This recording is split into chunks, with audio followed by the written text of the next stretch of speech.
এই ভিডিওতে আমরা চৌবাচ্চা এবং পাইপ সংক্রান্ত একটি গুরুত্বপূর্ণ সমস্যা নিয়ে আলোচনা করব।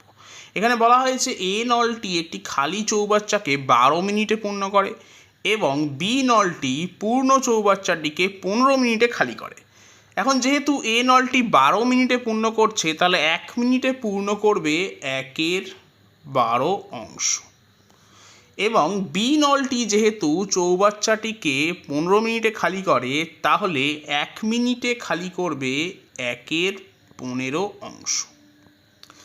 এ নলটি প্রথমে খোলা হলো, তারপর 1 মিনিট অন্তর অন্তর নল দুটি খোলা হতে থাকলো।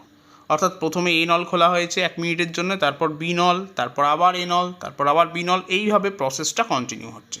কতক্ষণে চৌবাচ্চাটি জলপূর্ণ হবে তা জানতে চাওয়া হয়েছে। তাহলে আমরা বলতেই পারি যে এ এবং বি নল একসঙ্গে 2 মিনিটে পূর্ণ করবে 1/12 বিয়োগ 1/15 অংশ, অর্থাৎ 1/60 অংশ। এখন এই জাতীয় সমস্যার ক্ষেত্রে যখন একটা নল পূর্ণ করছে বা একটা নল খালি করছে, এই জাতীয় সমস্যার ক্ষেত্রে একটা ট্রিক হলো, শেষ যে 1/12 অংশ থাকবে, টোটাল যদি আমি চৌবাচ্চাকে 1 অংশ ধরি, তাহলে শেষ যে 1/12 অংশ থাকবে সেটা কিন্তু পূর্ণ করার যে নলটা আছে সেটাই পূর্ণ করবে। অর্থাৎ শেষ 1/12 অংশটা পূর্ণ করবে এ নলটা। তাহলে শেষ 1/12 অংশ যদি এ নলটা পূর্ণ করে, তাহলে সেক্ষেত্রে সময় লাগছে কত? সময় লাগছে 1 মিনিট, এবং বাকি অংশ হবে 1 বিয়োগ 1/12, তার মানে 11/12 অংশ।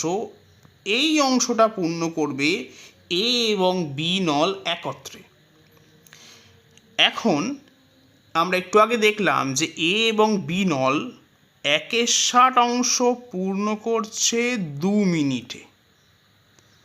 তাহলে 1 অংশ পূর্ণ করতে সময় নেবে 2/1/60, তার মানে 2 গুণ 60, তার মানে 120 মিনিট।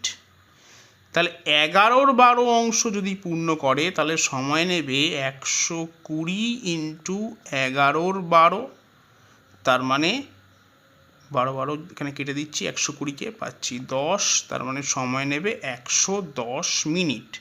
এবং তার সঙ্গে শেষ যে 1/12 অংশ, যেটা কিনা এ নল পূর্ণ করলো, তার জন্য 1 মিনিট লেগেছিল। তাহলে মোট সময় হবে এক্ষেত্রে 110 যোগ 1, তার মানে 111 মিনিট। তাহলে সঠিক উত্তর হবে অপশন সি, 111 মিনিট।